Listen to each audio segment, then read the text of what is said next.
I'll hand over to the host now. But before that, I want to know if there any expectation you have by the end of this session. If anybody would let us know his or her expectation before the end of this session that we would want to take out.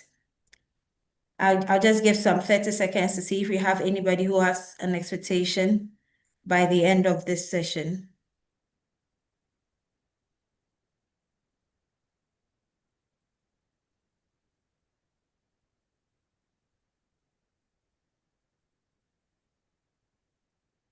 Well, because we do not want to waste my time, we will want to continue. And then from here, I am handing over straight to Michael to take over and then waiting for. So over to you, Michael.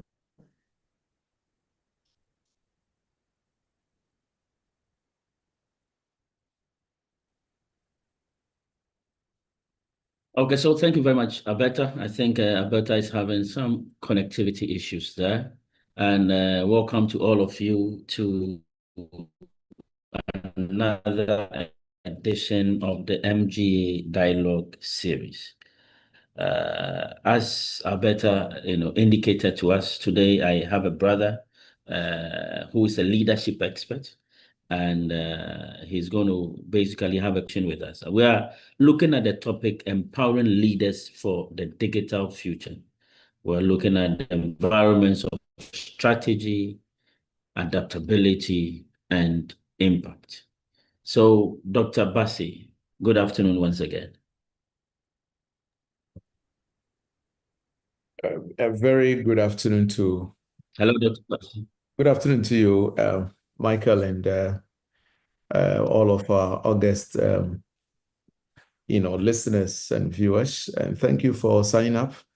I'm looking forward to having interactions with all of you, just so we can drive this session to a great conclusion, whilst we all benefit from the collective knowledge and experiences of everyone on the call.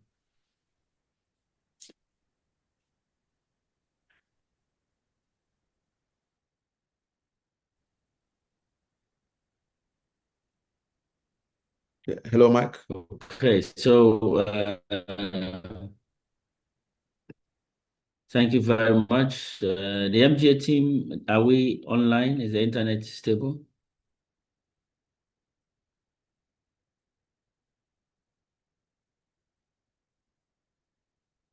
Hello, Alberta?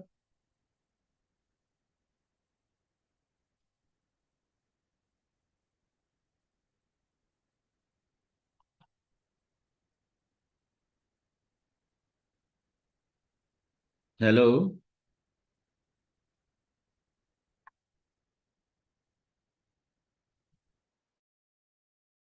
Internet is not working.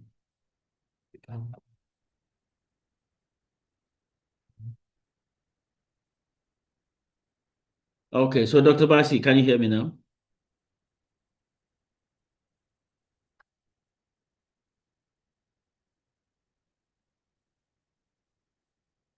Hello, Dr. Bassi. I think you are muted.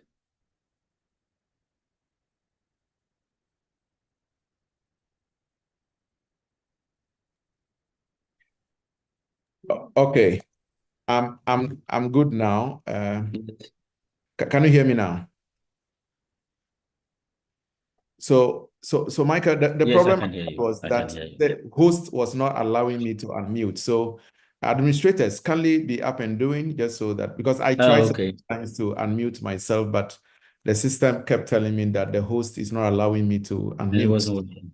That's right. So I think the administrators should just look Apologies at it. So I'm good now. Let's go, Chief. Yeah.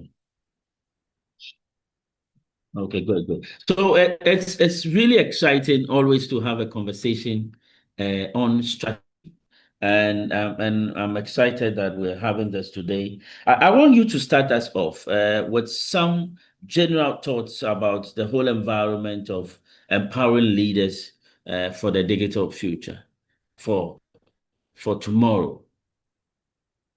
Thank you so much indeed once again for the opportunity, and then to MGA for the great work you are doing within the arena of corporate Ghana. And indeed, I know you've done a bit of work outside of Ghana. So to the corporate world, MGA's impact, thank you for the opportunity to share my thoughts as well. Indeed, I had always said too many of our managers are trained in hardcore management and technical skills with little or no leadership. The resultant effect of that is how our organizations get heavily overmanaged and, if you may, heavily underled. Having been through quite a number of firms, especially in Ghana, facilitated leadership trainings for MTN, for Bank of Ghana, for the MTNs, the Newmonts, the Coca-Colas, etc. I have firmly come to conclude, indeed, that the change we always talk about has come to, or is now very much evident, that we cannot keep doing the same thing, same way, expecting that the result looks different. Just like Jack Welch had said, former chief executive officer of General Electric, when the rate of change on the outside exceeds the rate of change on the inside, the end to that organization is in sight. So today, we actually don't even talk about the new normal. Indeed, the gentleman who authored the book, The New Normal, Peter Hinson, had since apologized to the corporate world that there is no such thing called a new normal any longer. If anything, today we should be discussing the never normal, that the business world is not normal. So how do we position business leaders to be able to envisage the future, more or less, and build very robust organization that could easily be adaptable? We call it the learning organization, just to respond to external demands that come into the organization. So in today's session, I'm going to be talking about 4 key areas that I choose to call leading from outside in. When these exogenous demands, external demands, call on the organization, how quickly is the organization able to respond to those changes? Indeed, today, size is really no longer an advantage. Size used to be an advantage to an organization. We are big, we are able to manage big ticket deals. That is no longer the case. Today, the advantage goes to the organization that have what I choose to call innovation and speed. Innovation and speed. And indeed, companies that will continue to have continuous, sustainable, competitive advantage will be the ones that will be able to learn and act faster than the competition is able to do. And a lot of these internal hardwired processes we put in place to respond to the external changes are heavily engineered or heavily determined by the demands and the preferences of the customers to the organization. And I'll be sharing, those 4 key areas that determine what I call leadership from outside in.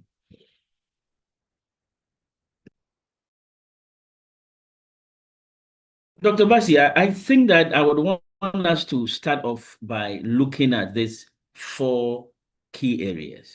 Leadership from outside in. However, as you look at that, it is said that, technology and the digital world has not really come to replace what we do, the traditional leadership and management activities that we're into, but to augment. So as you look at these 4 critical areas that we need to look at, where you term it as leadership from outside in, please tie it into whether or not we need to start looking at or answering that question. Is the digital future taking over, or is it augmenting what we are doing today? Technology is never taking over and will never take over. For me, had always been my school of thought. Technology is an enabler. It positions us to deliver better results. I have been telling people humorously that very soon I would work from Tuesday. You know, the Monday that we dread a lot. I want to work Tuesday, Wednesday, Thursday, and begin my weekend on Thursday evening. In other words, out of the 7-day week, I want to work 3 days out of the 7 days. And even the 3 days, if you ask me, I want to be doing 5 hours a day, start work at 10 a.m., have a 1-hour lunch break, and close at 3 p.m. means that I should be doing 3 Dr. hours. Bati,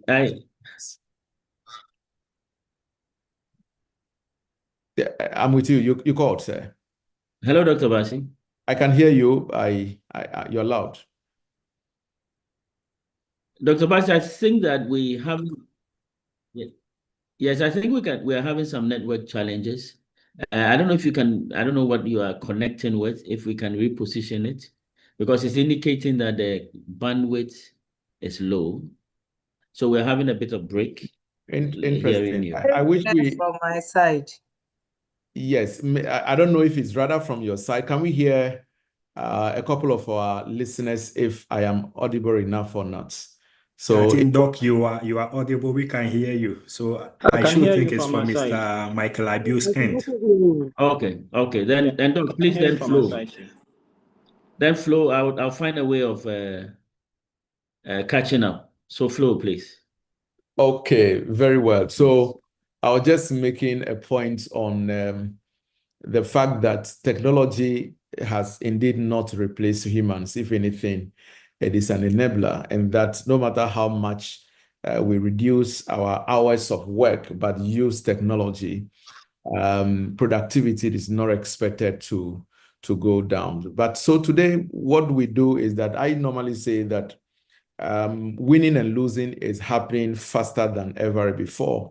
And so today we learn in time and not just in case, That is how come we have a lot of educated illiterates walking around. They're holding certificates. They have all the qualifications on paper.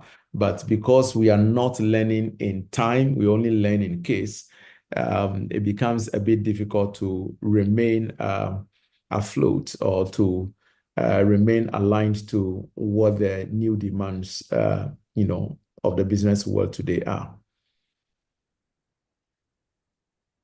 Mike, am I audible enough to you? Yes, please. Yes, good, please. Good. So I think that I want you to also touch on those 4 outside-in approaches. Very well. So the first one is the constant change of business models. Now I'm talking about leadership from outside in, touching on four key areas. And the first one is the constant change in business models. If any of our listeners have read this book, and if you have not read it, go look for the book and read Built to Last. Built to Last is a powerful strategy book authored by Jim Collins of Stanford Business School. Built to Last. He's the same author of Good to Great. All right. So in Built to Last. Rusty, can you check something for me? I've joined the Zoom, but I can't. In the book, Built to Last, Jim Collins argued of how business models change. In fact, he did argue that the average successful business out there is only succeeding with the 4th to the 7th business model. The 4th to the 7th business model. In other words, the original model that the organization takes off with may not necessarily be what will be responsible for the success of the organization's future. Typical example is the popular story most of us know, the Uber story. 2 gentlemen from San Francisco who, saw or observed what we call in Ghana a big man in his V8, had his vehicle broken down, and they started having conversations on how they were going to, assuming they had their vehicles of their own for these purposes, to be driving a lot of these first-class guys if their vehicles get broken down and have to be with a mechanic till the vehicle returns. That was the original model. buy your own car, drive it yourself, fuel it yourself, and target only those in the first class. Indeed, we all know the success story of Uber today. The model is completely different. What is the model today? The owners don't have to drive the vehicles themselves. So a driver elsewhere, buy your own car, fuel it yourself, drive it. You are only loaded onto a platform. And indeed, when you misbehave, you are taken off, that platform. So much so that today, the target market they had from the beginning, which was first class of society, today Uber is open to everybody. Now, the first thing that informs how leadership must shape itself in the organization to drive the organization in terms of ensuring that there's return on investment is to constantly re-engineer, and if you may, to do an overhaul to the organization's business model, especially if it is one that is not delivering results enough for the organization. You want to change the model because of the externalities based on the environmental scanning that leadership might have put in place. Indeed, the second one is the main reason we are here. I don't know if I'm permitted to continue, Michael. Yes, please. Good. The second one is yes, the main. Please. I want to take the 4. All so right. we have the first one to be the constant change in the business models. Model, Yes, right. so let's proceed. Good. So the second major one have to do with how technology is informing how business is conducted today. And I'm sure nearly every industry have had their, fair share. Without mentioning the name of this bank, I remember those days when internet banking started emerging. I was consulting for this particular bank in Ghana. We approached the chief executive officer and suggested to him that a bank is rolled online where people could, do transactions from their bedroom, etc. And he told us that he wasn't going to do that because he didn't trust, quote and unquote, the Yahoo boys. These were the direct words of the chief executive officer. Well, sooner than later, we realized that accounts started getting dormant. Ghanaians are very diplomatic people. Even if he doesn't want your bank any longer, chances are that he's not going to close down the bank account. It's just going to go dormant, over time. Because they realize that with other banks, you could just go on your laptop, on your phone, on your iPad, and do your normal transactions. But with this particular bank, you have to necessarily go to the banking hall. Customers started responding, and guess who organized a meeting on how to roll the bank online? The chief executive officer. And that is what lends credence to Jack Wall's statement. When the rate of change on the outside exceeds the rate of change on the inside, then the end to that organization will be, in sight. All right. Of course, the third one is the constant changes in customer preferences. Constant changes in customer preferences. So today we encourage organizations to do what we call situational analysis. You conduct a situational analysis, and the moment you do that situational analysis, the next thing you do is to readjust the strategic focus of the organization.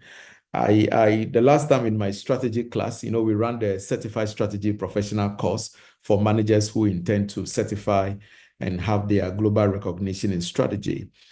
We had a debate on whether VUCA, the acronym VUCA, which stands for how volatile, certain, complex, and ambiguous the business world has become. Does VUCA render strategy useless or undermine the importance of doing strategic planning? Indeed, it was a very good intellectual discourse we had, but eventually we concluded that no, VUCA is actually the main reason strategy must be done and done well, because strategy itself is not a static plan. It's emergent, it's fluid, must be constantly reviewed and adjusted. It's a living organization. Yes, that's right. It's a living document actually for a living, organization. So the moment you realize changes in customer preferences, the next thing you do is to realign or readjust your strategic focus. Then you need to create the enablers. The moment the strategic alignment focus and direction begins to change, that is how it must affect every other thing within the organization, right from your systems, your processes, your culture, your structure, your people, etc. Then you implement, and then the cycle continues again. And this is not something you do once and go to bed. It's almost as if every financial year. That is how come when the organization have, say, a 5-year strategic plan, every year you go to do a review to refocus the organization on specific areas based on the environmental factors and changes. You refocus in a particular financial year. But that strategy session that refocuses the organization's resources, etc., must first and foremost be informed by customer preferences and how leadership must respond quickly to those ones. Then I have, interestingly, the fourth one, realized how collaborations, strategic alignments seem to be the way forward for business, many businesses now. The popular story of how insurance companies are now selling insurance services through the mobile telecommunication network companies.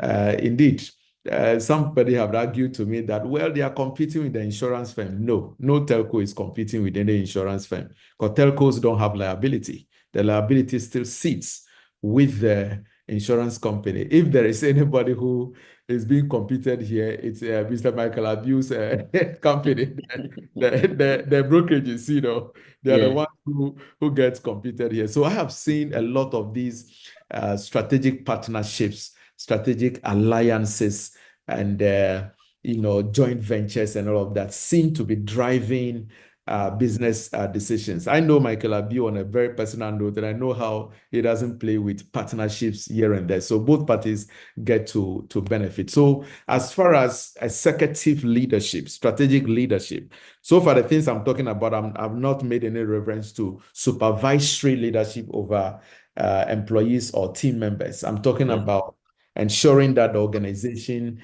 is able to withstand external shocks and changes. These are a few areas I have identified to be engineering or determining how leadership is conducted in the organization if the organization were to stay afloat. That's good. That's good. And it's key. But I would want to, and as you rightly said, take on the second area where you spoke about technology informing how business is done today. And let me address some quick statistics. McKinsey did a research, and then they found out that organizations that are leveraging data-driven insights are 23 times more likely to acquire customers. The same organization which is using data-driven statistics are 6 times more likely to retain than the standard organization, 600% better. And they are 19 times more likely to be profitable than those who are using their traditional means. Now, listening to the areas and the things you've discussed, changing customer needs, and obviously customers are becoming now IT driven and they are looking for IT solutions. My question is that how should leaders then prepare for this future?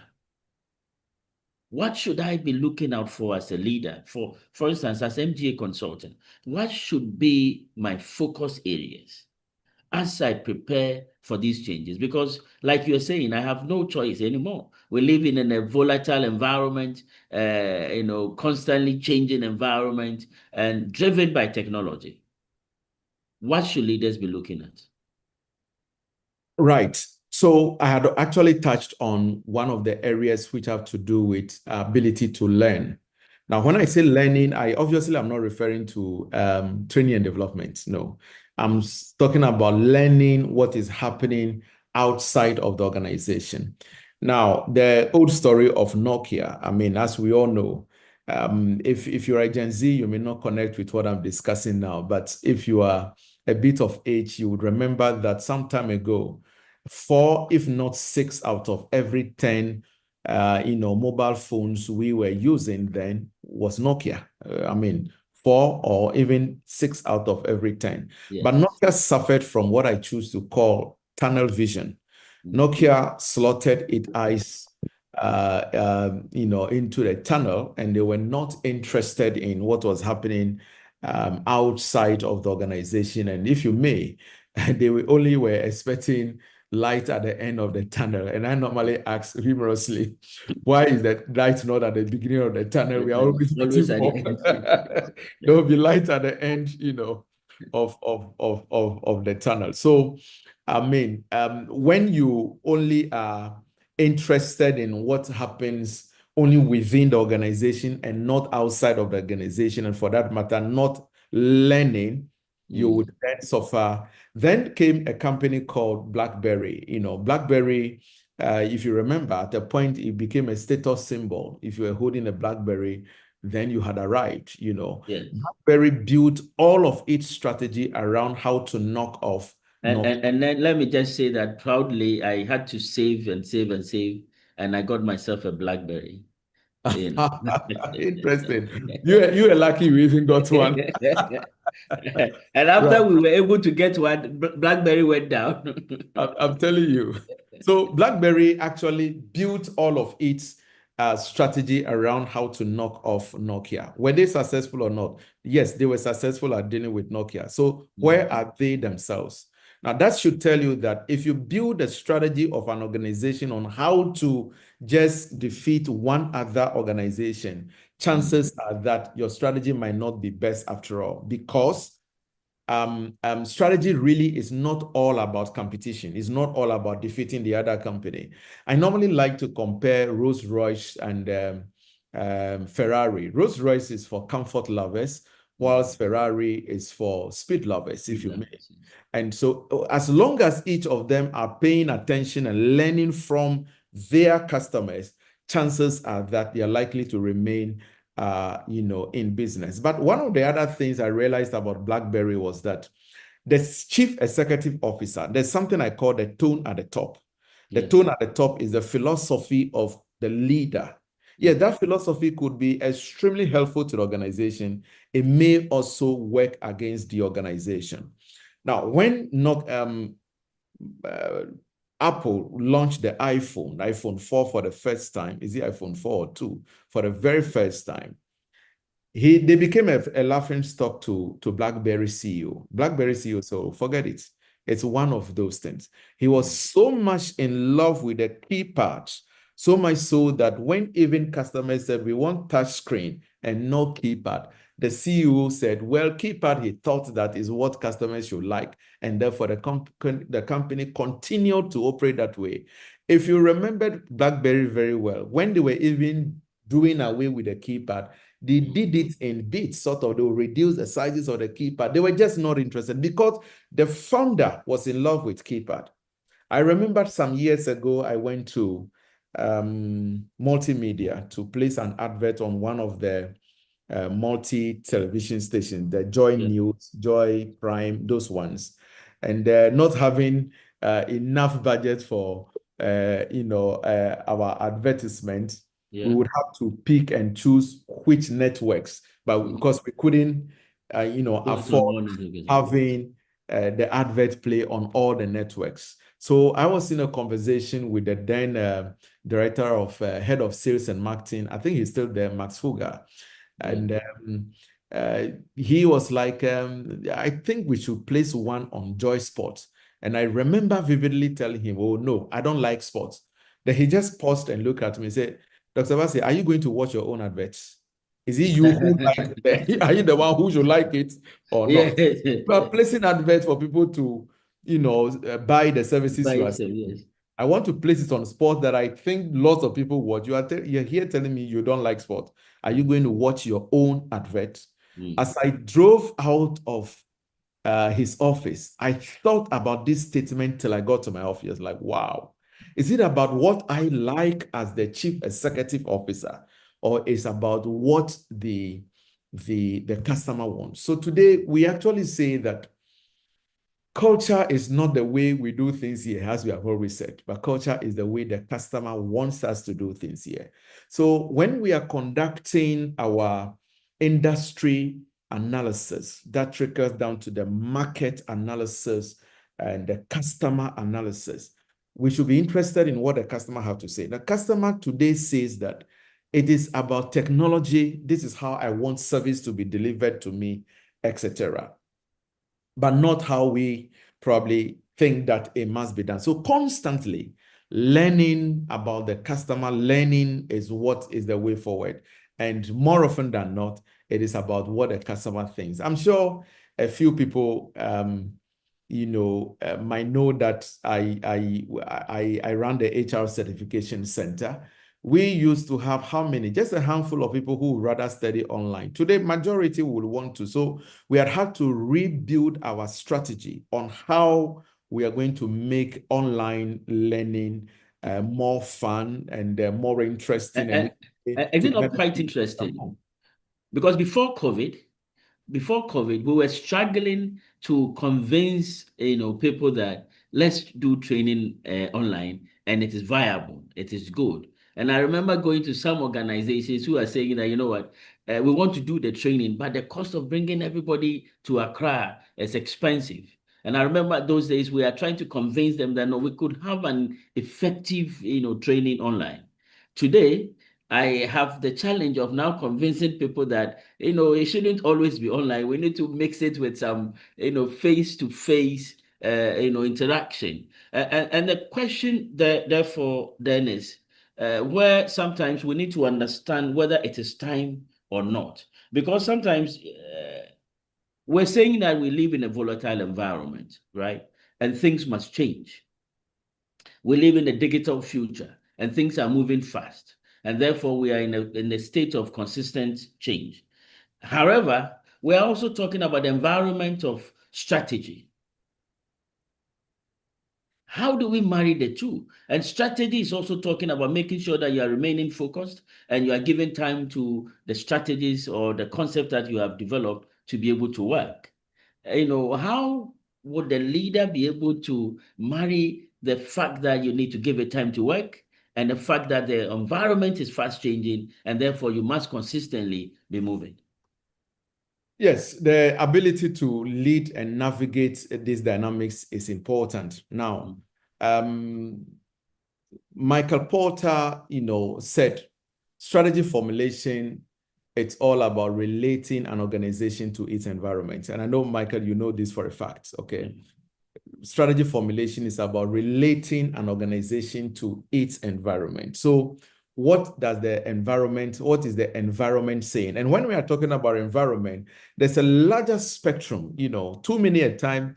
We limit the whole idea of strategic planning to just go to one strategy session and talk for a particular financial year. No, right from understanding the economic environment. I mean, I have to lead organizations like Casa Preco in 2022 in doing major strategy adjustment because of the FX, because of the foreign exchange. We had to do major adjustment to the strategy so that we can keep afloat with the strategy. So yes, we normally say stay the course when it comes to the strategy plan the organization is following. But I call something freedom in confinement. We have to build, if you may, shock absorbers into the strategic plan and have a very constant eye on the strategy plan, just so that when externalities are coming in or the changes are coming in, we can quickly be doing adjustment. Adjustment to the strategy we must do. The problem is how we go about managing the changes when they come. And I always say change management is a leadership and strategy agenda. For instance, we all go to strategy session to agree that this is the direction the organization is going for the next 3 years. And these are even going to be our focus areas for the first 1 year. But 4 months into it, we realize that things are probably not as we envisaged at the time the strategy was being put together. The challenge is then we don't go about the change well. Rather than go back to the strategy environment, or call it the strategy room, to be sure that everybody else is on the same page on why we are changing what we are changing, or what we are changing, why we are changing it, what is in it for the organization, and if you may, for individuals. We do not do that. And I normally say that any change that is imposed is a change that will most likely be opposed. Yes. Change imposed is a change that will most likely be opposed. So when we communicate the intent of the change, the nature of the change, the intent of the change should also be communicated. So yes, we can do changes to the strategic plan. That is why I say it is fluid, it is emergent, it is not a static plan that is cast in stone. That say that once we said this how we are going to do it, it must always be done. That otherwise, then we would not be responding effectively to to the market. Now, when I was talking about the learning, for instance, that organizations that want to have continuous, sustainable competitive advantage must learn and act faster. The situational analysis we conduct that refocuses our strategy direction, that then determines how we create the enablers, i.e. the systems, the structures, the processes, and then we implement and roll it over all again. Organizations as Adidas are able to, Nike instead, forgive me, are able to do this every 6 months. They even realize that 1 year is becoming too long to go through this cycle. So the strategy department, the R&D department are working together every day to ensure that they are able to align the organization or relate the organization to its environment very, very constantly. But Michael, one of the things I've also come to realize is that too many organizational leaders do not want to focus the organization in particular directions. Now, let me say this before you come in. The courage to choose is a heart of strategy. The courage to choose is a heart of strategy. If you can't make choices every step of the way, chances are that you are not ready to lead strategy. Now, what is a choice? A choice is ability to focus your attention somewhere while saying no to other things. A choice means somebody is probably doing the opposite and is succeeding, but you say, this is the way we go. So I asked a CEO the last time, what is your strategic choice for this year? And he said, we have chosen to be close to our customer. And I said, that's not a choice. Unless you have heard any company say, we have also chosen not to be close to our customers, all right? So what makes focus difficult is not just because you have to say yes to something, but because you have to say no to so many other things in order to advance, those strategic choices that organization decides to undertake. Doc, I want to bring this one a notch lower because I need to admit that not everybody listening to us is at the C-suite level. And I'm sure that some of them are just nodding and following us and not understanding the level with which we are going. Because you see, AFDB's report highlights that by 2030, 230 million jobs in Africa will require digital skills. So what it means is that this whole thing we are discussing, somebody might think, okay, it's left with the strategists, those who are the board room and those C-suite people, those executives to deal with. And it doesn't apply to people like them. Now, I want us to bring it down. How do workers recognize this changing environment, this digital future, and what should be their approach in taking advantage of this digital future? Positioning and learning. First, we must appreciate the fact that the change had come and there is nothing you are able to do about it. Now, when Bank of Ghana's hospital, which is now referred to as the Bank Hospital, because it is now, if you may, commercialized and it has become independent of the Bank of Ghana. I happen to be one of the consultants they worked with. I was directly in charge of some of the change processes. And these were areas of our engagement with both the medical and the administrative support staff of the hospital. You must flow with the flow, not admitting that things have changed or are changing, and you must flow with it, you would lag behind. And too many of us, and I have been there myself, some of the time when there are new technologies in the areas I function, it takes me a bit too long to want to cope. And by the time sometimes I am ready, the rules of the game would also start changing, you know. Remember, today we say there is nothing called a new normal. Today, what we have is the never normal, the never normal. So admittance of the fact that things are never normal and every day you must be ready to learn something new is the first step. And then beyond the will to want to learn is actually the action of learning. So for me, every day I'm learning one new thing or another. That concerns what I do. And if you want to know what I do, I'm into learning development, I'm into training, I'm into consultancy. Every now and then, I want to know what is the latest technology. When I get to know, then that's what I'm doing now. Exactly. Thank you. Then I move in to want to do the learning proper. Folks, today, thankfully, we have University of YouTube. You don't necessarily need to always enroll for a program, register, pay fee, go sit down. And then the University of Coursera. Very good. University of Google, University of Coursera, University of YouTube, all over the place. They are micro learnings. You know, you don't have to put in or learn a lot at a go. So just the will to want to learn. Number two, doing the learning, and then developing strategies as to how you go about the learning, then makes a bit of the difference in your career altogether. Just staying abreast with what is required today.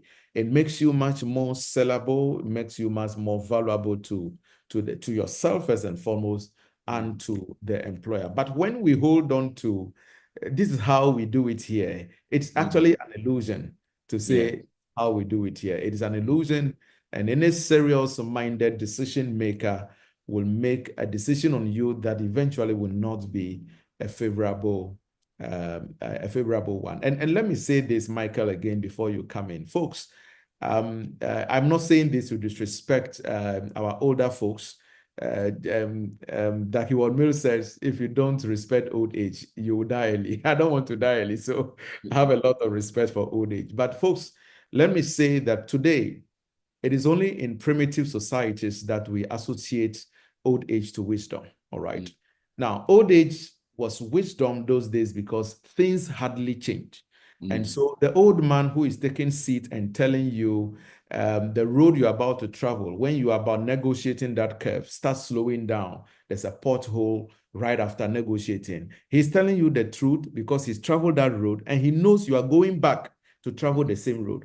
Today, we don't have to travel the same road 2 times.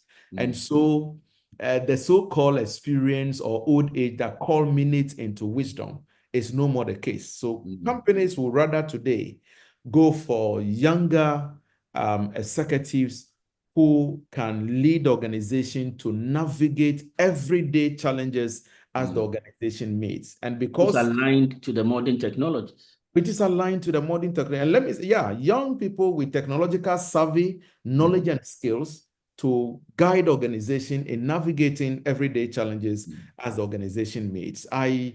As a researcher and a trainer, I always have my eye on the ball. I recently have come to realize that, folks, today, to be an executive manager, of course, I'm sure by now we all know that there are different layers of management. The first layer of managers are the people we refer to as line managers. You know, they oversee people and activities, if you may. Sometimes we call them supervisors. That's right. In a typical bank, for instance, a branch manager, it's quite a very junior manager. And then we have senior managers, more like they manage managers. So in a typical bank, you would have about maybe between 10 and 15 different branches, depending on the cosmopolitan nature of the environment. And then they have one senior manager that oversees the managers of that enclave. So senior managers manage managers. Then we have executive managers, the C-suite, as we like to call them, who manage the organization, the CEO, the COO, blah, blah, blah. So clearly you can see how high the third layer is. If you care to know the age bracket on the average of executive managers today in most modern organizations today, is ranging between the ages of 35 and 42. Very young people are rising into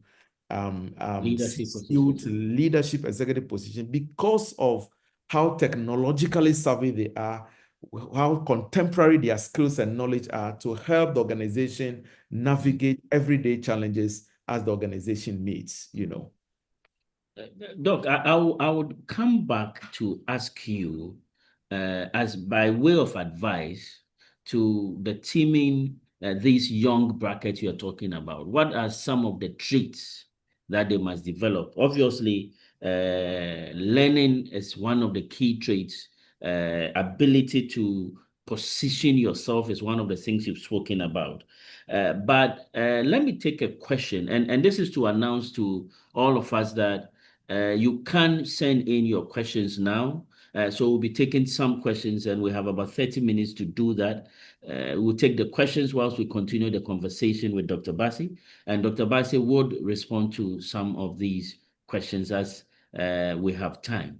Doc, I have a message from Kofi Yabua. Now, Kofi Yabua says, "Thank you, Jeff and Mike, for the valuable insights." And usually one of my friends says that as soon as they praise you, you know that there's a big thing coming, after that. And he goes forward to say that building on the discussion around aligning with market and customer needs, I would like to ask, and then this is his ask, and a very long one. He says that how can we design our data collection strategy to truly capture the voice of the customer, especially given the complexity of the diverse customer segments? Often, the most vocal feedback comes from the broader customer base, but this may not always reflect the specific needs of our bullseye target segment. How do we ensure our strategy helps us distinguish between the noise and the signals that matter most of our core audience? And I like the question because he's combining the traditional leadership, thoughts as we have it, feedback, and infusing it into data collection strategies and how do we collect data. Now, how do we do that? How do we sift so that we don't go with the high numbers? Okay, 100 people said this, so that is where we go, and be able to sift and understand where the data and the trend is moving. Dr. Bassi. Very well, thank you. First and foremost, I'm not quite an expert in data collection and, for that matter, data analytics or analysis of business data. I am not an expert there. But I did mention already that strategy fundamentally is about making choices. Mike, I have come to realize how too many Ghanaian businesses are ready to sell to everyone. Yeah. You see, a brand is not for everyone. Now, I run executive courses at the Institute of Leadership and Strategy. We had people who have the money, are ready to pay fee and to take the course. We said, no, this course is not for you. Yeah. If you are not in a management position, you don't come for our executive strategy program. Yeah. If you are not in a management position, you don't come for our executive leadership program. And interestingly, they don't understand that. Yeah, they don't understand. But I'm surprised that initially some of even my junior staff themselves even had a problem with it. They were not too sure. This guy, is it that you don't want money? You don't want to grow the sales or the revenue of the organization? I said, no. If we avail the product, the brand to everyone, very soon we will confuse the markets. All right. Yeah.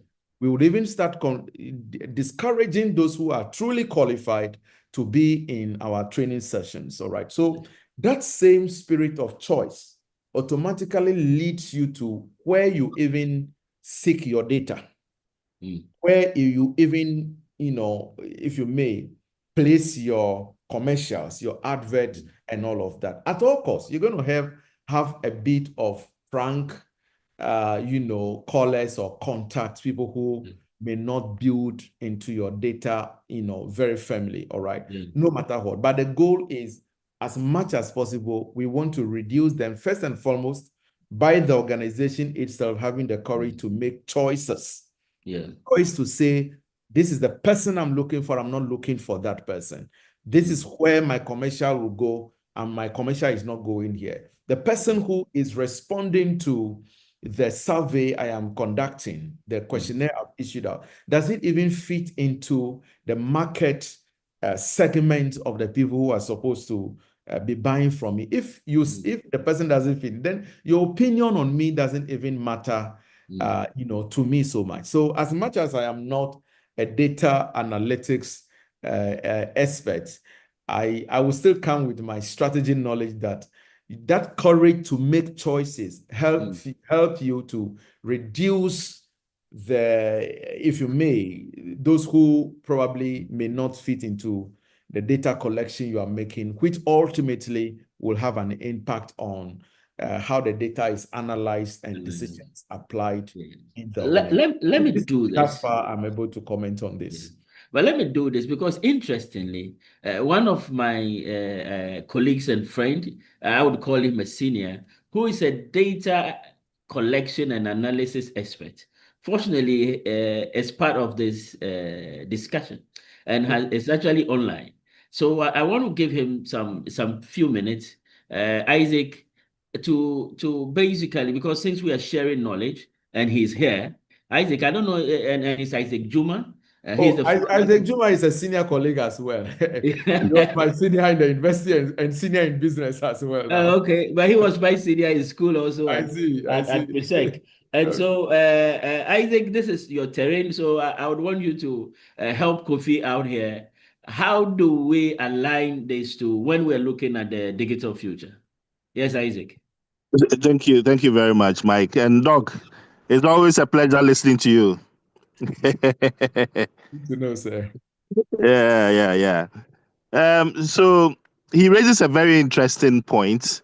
You see, and it ties in very well with what you are talking about today. Getting the leaders to appreciate digital resources and to be digitally literate.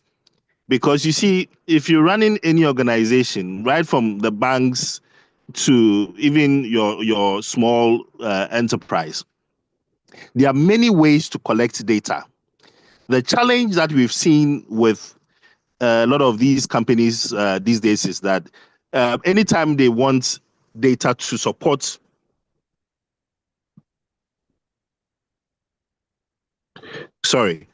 anytime they want data to support decision making, they go for traditional methods. They go for the survey and all those things. But you can start by making sure that at every touch point, wherever the customer touches your business, the interface, there is something that collects data from them. Remember the last time, Mike, are you there? Can I confirm that you're there? Yes, I'm here. We are hearing you. Good. Remember the last time I was on this particular webinar, I even talked about something like location intelligence. Yes. That when they make the order, for example, and your delivery guy is taking the order to them, they can actually take some information about where they're located and all those things. Sometimes even doing a telephone call, to customers who have not been as vocal, have not shared views in the past. All these things can be put together, to create intelligence, what we call intelligence for your decision making. Because he has a very solid point. Sometimes, if you're not careful, the traditional methods just get the vocal voices through, and they may not represent the entire customer base for you. Okay. Yes. So once you put the digital resources across the various interfaces, you will be able to collect data, synthesize or analyze them properly, and be able to get the voices properly. Okay. Well done, guys. Well done. Yeah. Thank you very much. But I need to add this and yes. and Kofi and those listeners we have online. You see, that is the reason why You have organizations like Institute of Leadership and Strategy. That is why you have the Bureau of Market and Social Research. And social research, and that's why you have MGA Consulting. Because you see, data analysis is really not about just pie charts and graphs, and so you are looking at who is high. It's also about understanding the outliers, understanding the trends. And so I think the question will be, how is data being analyzed? So you can collect the data, but how are you using the data to take decisions in this modern environment? Sometimes it might be low numbers, but it shows you a particular growing trend. And therefore, it must then affect the way you make your choices, as Dr. Bassi, indicated. But Dr. Bassi, there's a question from George Diante, and I hope that I got the name right. George Diante. George has two questions, and the first one ties into one of the earlier questions I wanted to ask you. And it is and the question is that what indicators show that a leader is truly future ready? And the reason why I want to tie it into, my question also is that what are the other things that they need to look out for, apart from learning, apart from positioning themselves? What other things would make them future ready? Okay, thank you. And thank you to Isaac for coming to our aid, or my aid, in this data analytics issue. Right. Even in the very development of strategy, one of the challenges I give to managers in the strategy session is the choice between surviving today and building for tomorrow. All right. Surviving today, building for tomorrow. And that is very much reflective in how even resources are allocated. Now, the average Ghanaian business, for instance, is so much interested in sales and not branding. Now, so when I take your marketing budget, I'm able to tell whether the leaders are only interested in surviving today, or they're also interested in positioning and building the organization, for tomorrow. Now, there's a very popular, management concept that the world have been blessed with for some years now, the balanced scorecard. So introduced to the world by David Norton and Robert Kaplan. And they were talking about how we must measure the perspective of business from different angles. Hitherto, we're only interested in the revenue generation ability of the organization, so that once sales is high and money is coming in, or the cash flow is strong, the organization is good to go. I normally liken it to a driver who is driving his vehicle forward with the windscreens covered, and you only have to use the rear view mirrors to drive. When you are climbing an object, whether it's a piece of stone or human head, you have to finish climbing. Then you can now see it in your mirror what you have climbed. So beyond the financial perspective of measuring whether an organization is doing well or not, are also the learning and growth, the commitment to internal business processes, and playing by the regulators' rules. I'm sure we all know that some of these banks who collapsed, their licenses being withdrawn, there were questions of regulatory breaches. I mean, we know how UT, for instance, was accused. I read a Bank of Ghana report, was accused of constantly exceeding the single obligor limits for some of their customers, etc.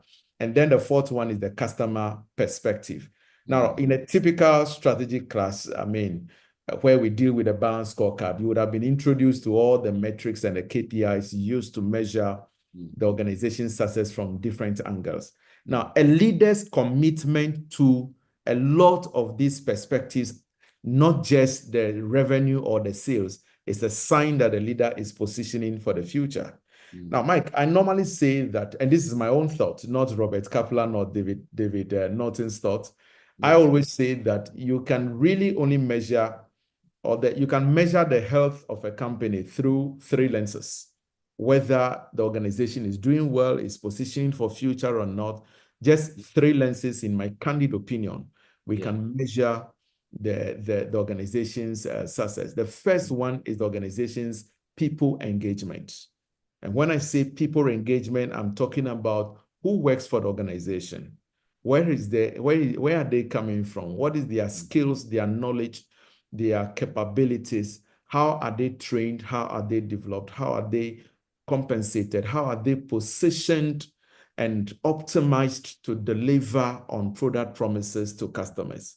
Because no organization can outgrow the collective knowledge and experiences of the people who run it. The organization's level of success is always commensurate to the collective knowledge and experiences of the people who run it. All right. The second yardstick or lens from which we measure the health of a company is the organization's customer satisfaction. Now, I did not say sales. I said customer satisfaction. High sales is not always tantamount or equal to growth, okay? You can be selling a lot, but you are not building structure. Your customers are not happy, probably because within there, you may be enjoying some jurisdictional monopoly because of the environment you find yourself in, all of that. So the satisfaction is very much different than just the sales you are doing. Then the third one, of course, is organization's cash flow. Now, I intentionally mentioned them in that leading order. If you don't tick the box of people engagement, chances are your customer satisfaction may not go well, because there is always that reciprocal relationship between how management relates to the generality of staff and how staff relates to the organization's customers, So the people engagement becomes the foundation on which we build organizations' customer satisfaction, on which we finally build the organization's flow. So many a time when I engage organizations, and there are very good metrics I have developed in measuring all these three levels.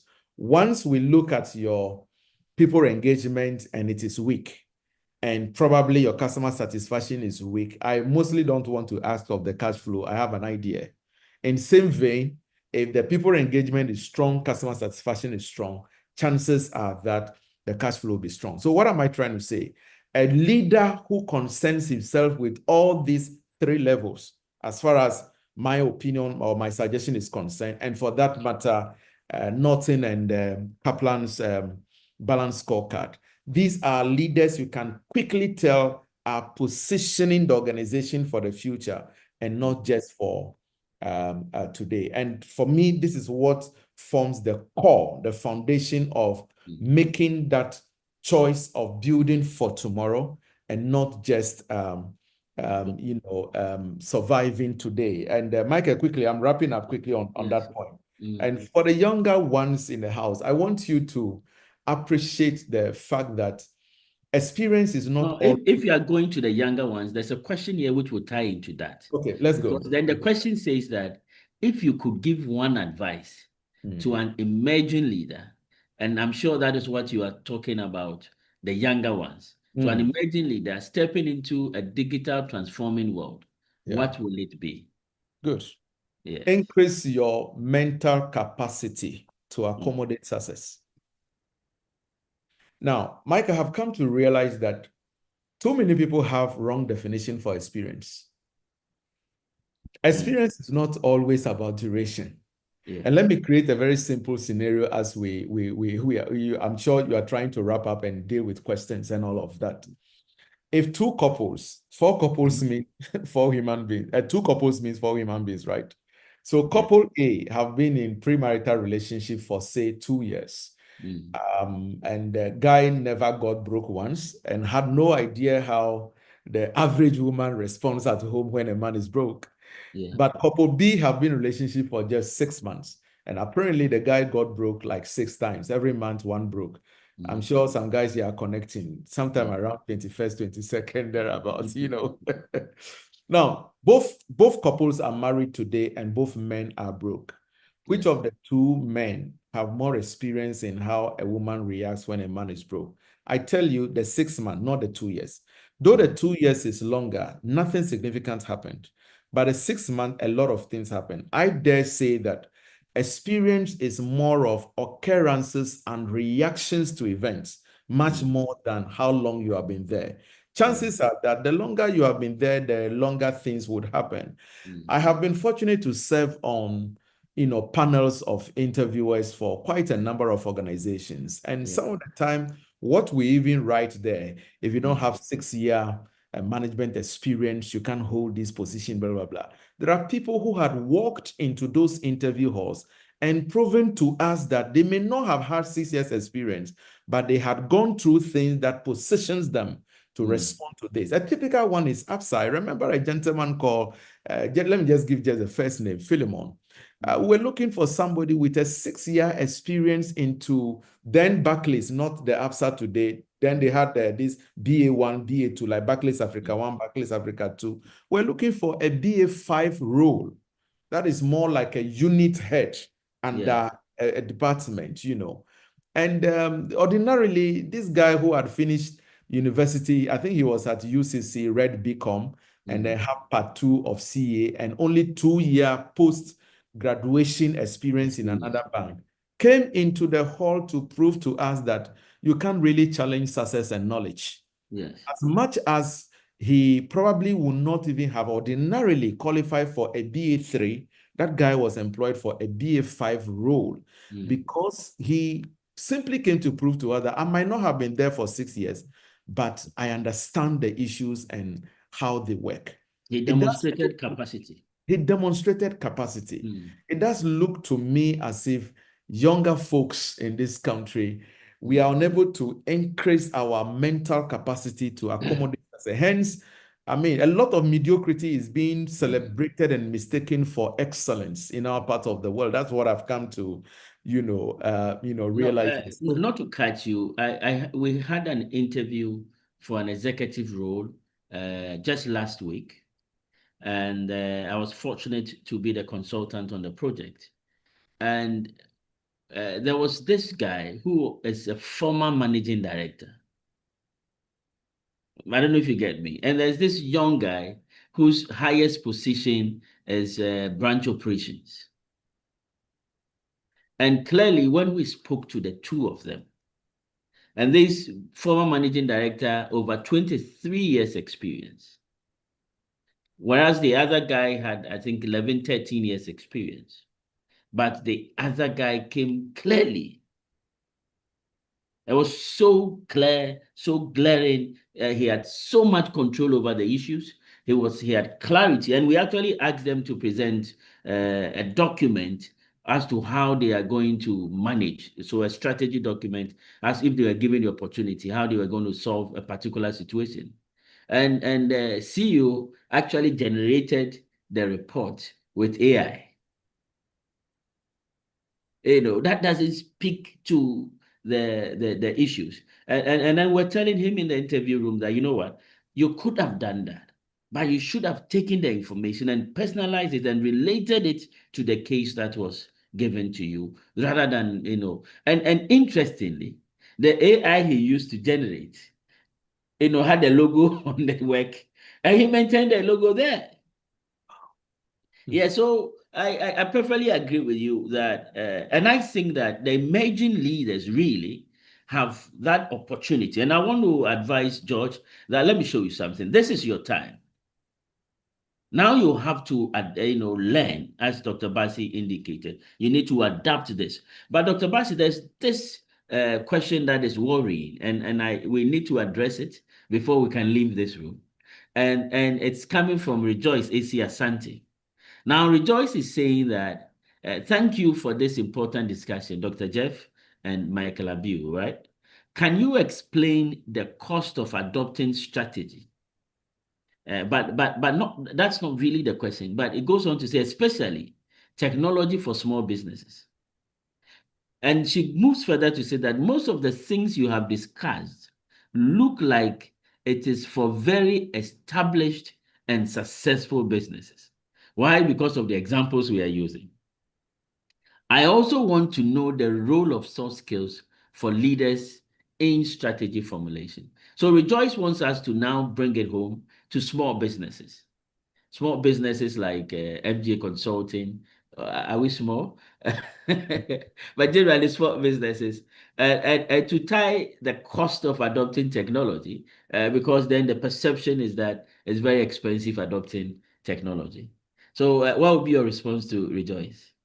I would just say something little, and I'll invite my big brother Isaac Juma to.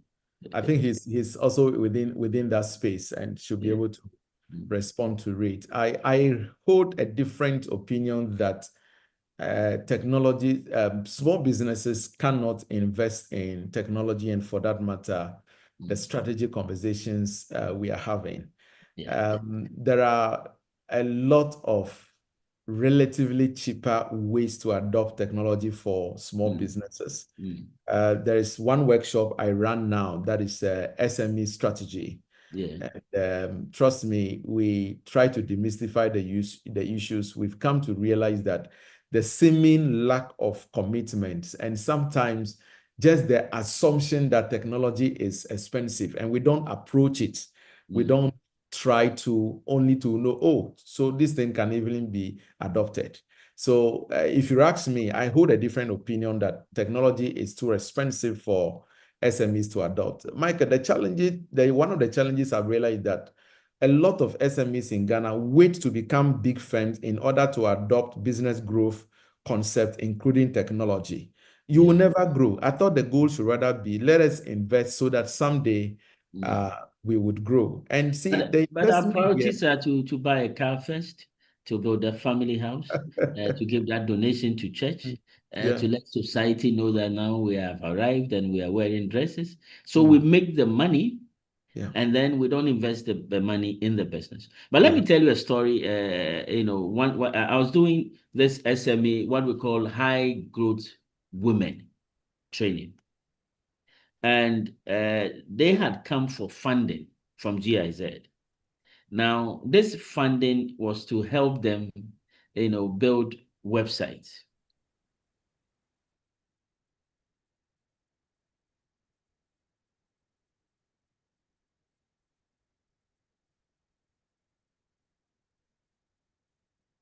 Michael, you seem to have freezed. If you can hear me, try to reposition yourself. We are not hearing you at all now. Your network seemed to freeze.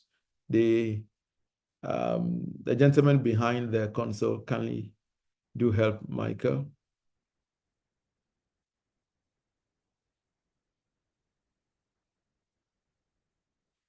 At this time, I think the moderator, what's her name? Alberta, you can kindly come in.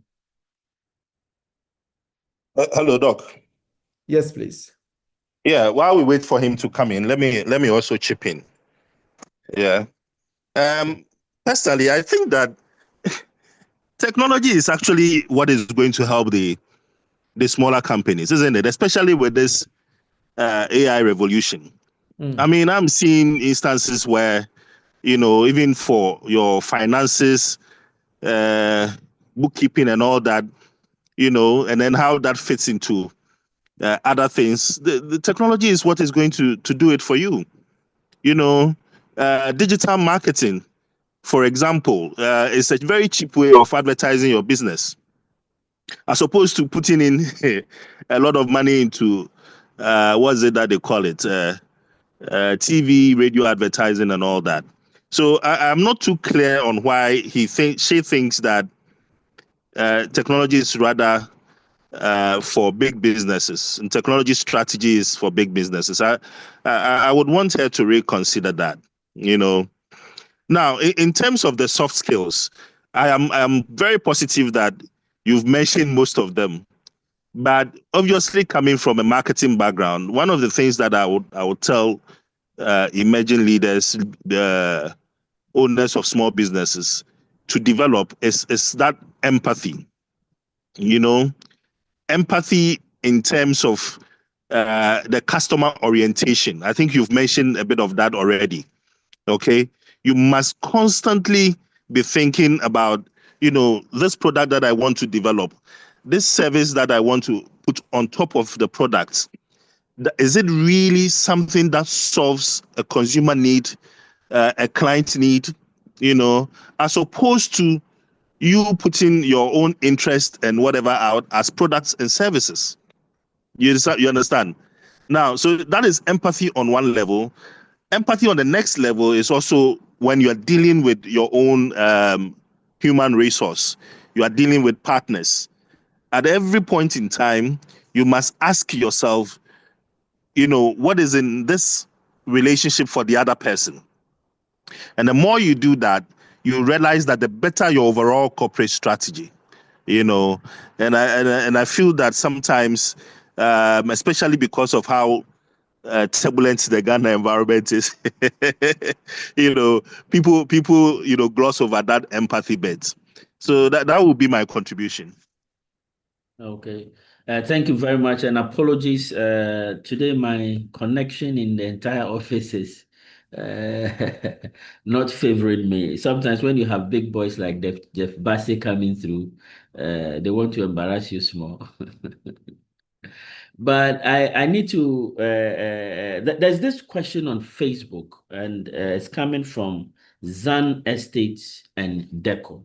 Zan Estate and Deco. And Zan, you are asking that, Doctor, please, how can I get more engagement organically on social media without boosting?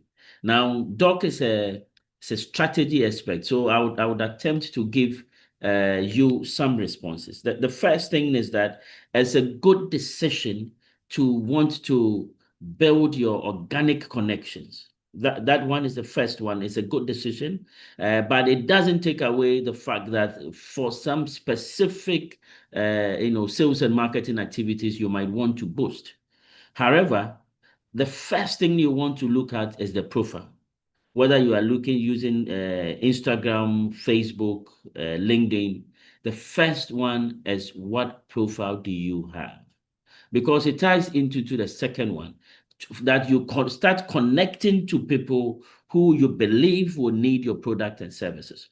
But you see that as soon as you decide that I want to connect to Dr. Jeff Bassi, or I want to connect to Isaac Juma, or I want to connect to Michael Abiu, what would then happen is that the person will check your profile, will check who you are, and then decide whether they want to connect with you or not.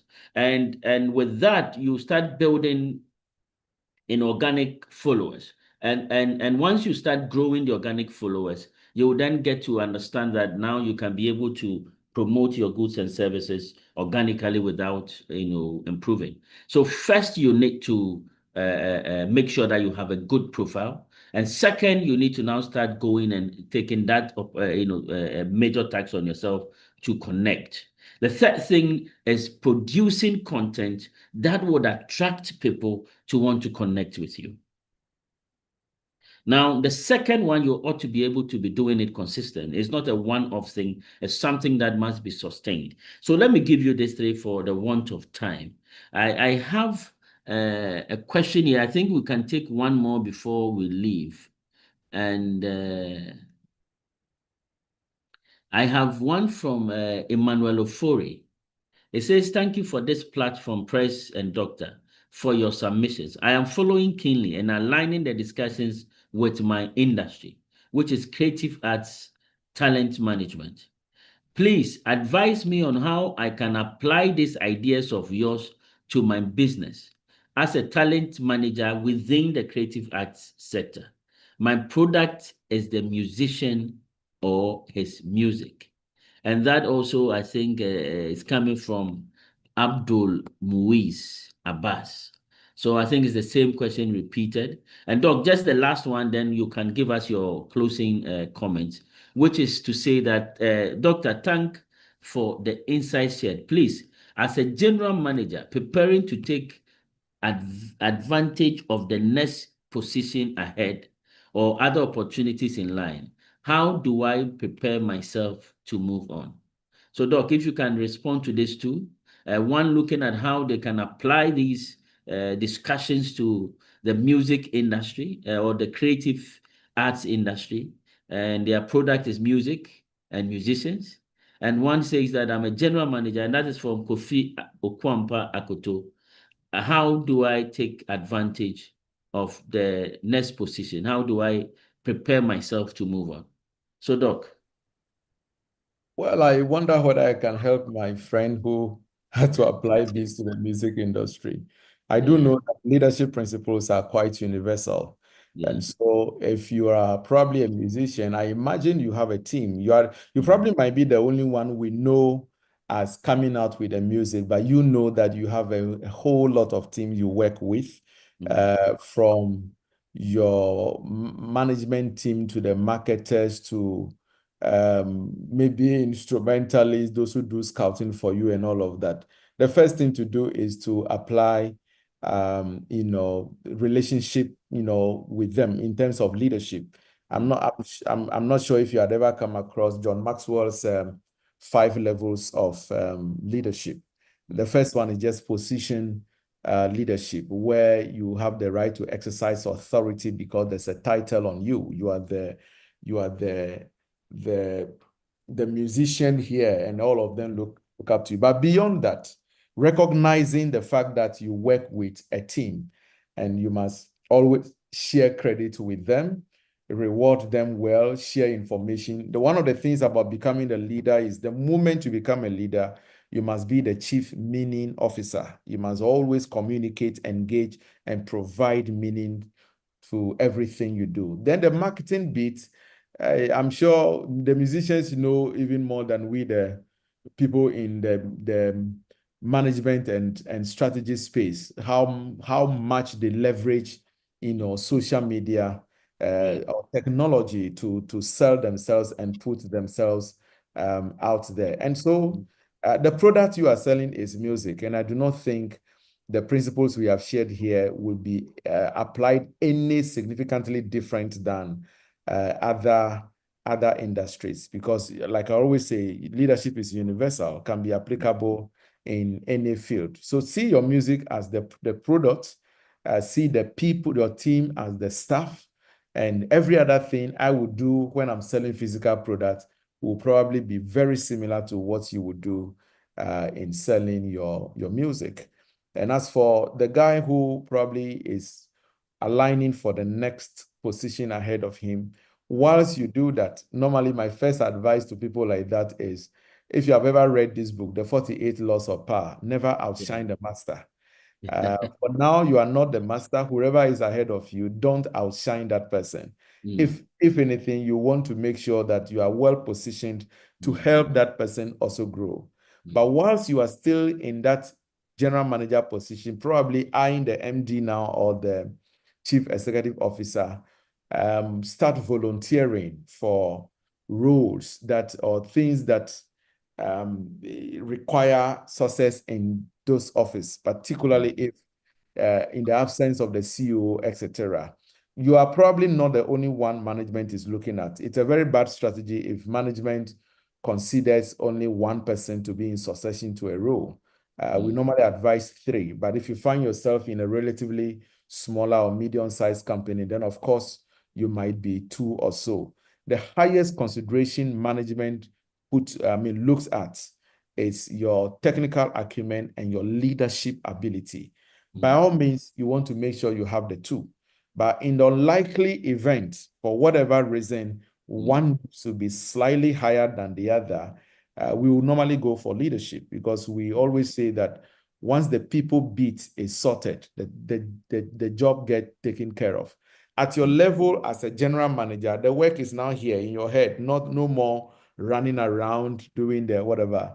You are now at a strategic level. Your ability to analyze issues, to demonstrate return on investment. You apply cost-benefit analysis to every decision you make. You only take strategic initiatives and get the job done through other people, which require that you properly relate to those people. Continue building your credentials, if you ask me. You want to focus on making suggestions rather than complaining. Nobody complains his way to the top.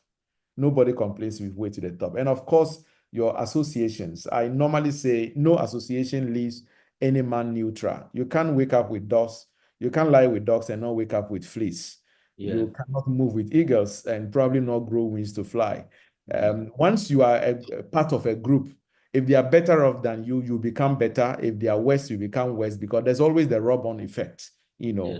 And so a few of things can position anybody for a higher height. And ambition is the seed of all great accomplishments. Once you have the ambition, you start going for qualifications and knowledge, skills necessary to survive in that role. But if the ambition is not there, chances are that you are not even going to be making the move first and foremost, right? Okay. So thank you very much, Doc. I think this month we decided to add 30 more minutes to do it 1 hour 30 minutes. And I still have questions, so I want to apologize to all those late questions that came through. Our time is fast spent. We've already done the 1.5 hours. I need to say a big thank you to you, Doc.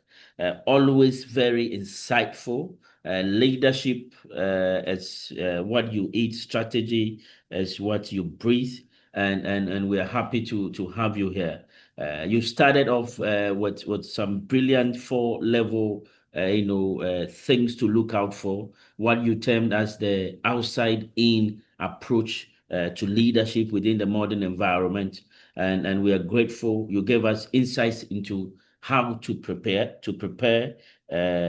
One of the key things, that I think that we must all know and understand from what you said was that change has come. And therefore, whether you are an emerging leader or you are one of those leaders that are already in top positions, you have to start adapting and getting accustomed to the new technology and start applying the various change principles that Doc has shared with us. Doc, we are grateful. We are grateful for spending this time. Any last words before I wrap up? Not exactly, but just to say that the top is open and available, and anybody who is ready to pay the price, there's a seat waiting for you. All right. So let's all work hard, be driven by ambition, the eagerness to learn new things every day. Like I always say, today we learn in time and not just in case. Yes. I want to wish all our listeners very well. And I pray and hope. I'm not sure I'm at the top yet, but I know I'm sure my way there. I'm looking forward to meeting you at the top. Thank you very much. And surely it's good that you are part of my network. So it means that I'll be meeting you at the top. As you rise, I would also rise. But let me quickly wrap up by telling and announcing to everybody who's here that National Sales Leaders Conference 2025 is happening live. It's coming. We have the early bird ticket. This year we are having curated sessions. Now, last year we had 14 of them. This year we are having 24 different sessions. However, these sessions are going to be closed sessions. And so please join the early wagon. I would really not, be in a very difficult place when you want to join Dr. Bassi's session and we are telling you that Dr. Bassi's session is full. This year, please join early. The early bird ticket is on. It was supposed to end 31st May. Is that the case? I think that the team was looking at changing it, but as it stands now, it's ending on the 31st May 2025. The early bird ticket is just 1,500, and it gives you a full 3-day access. It gives you access to lunch and every material. It gives you access to certification, and it gives you access to the various curated sessions that is going to happen. Remember, the National Sales Leaders Conference 2025 is happening from the 19th to the 21st of August. And it would happen at the Accra International Conference Center. That's the only place in Ghana now that can host us. Last year, we had close to 1,700 participants. This year, we are looking at 2,500 participants within the 3 days. Don't be left out. So I would hand over to Alberta. Alberta, if you are there, please take over. And thank you and bye-bye. I hope to see you all next month. Alberta will take over. Alberta. Okay, thank you very much, Michael and Dr. Bassi. It has been such a wonderful experience having both of you on and then with the discussion going on. In fact, we have learned a lot. I have to remind all of us listening that we have an assignment from Dr. Bassi to go and read Built to Last. Built to Last by Jim Collins. So if you're on, you have an assignment. Doug, I think we will report to you after. Definitely, we will report to you. So I want to inform all of us that this webinar is done every month, and next month we are going to have this webinar on 25th June 2025.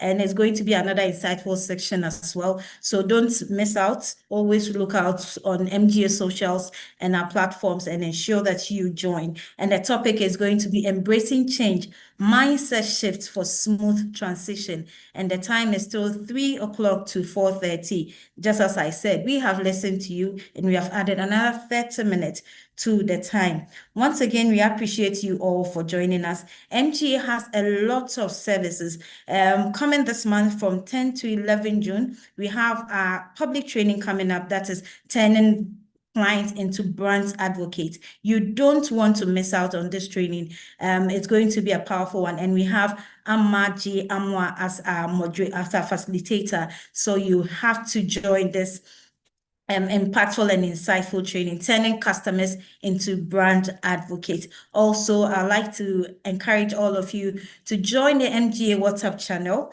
We'll have the link in here. You join and get every information, every insight. You scan the QR code and you join the MGA community and get every information about MGA Consulting Ghana Limited. Thank you once again for joining us. We shall meet on 25th June. Thank you all. Bye.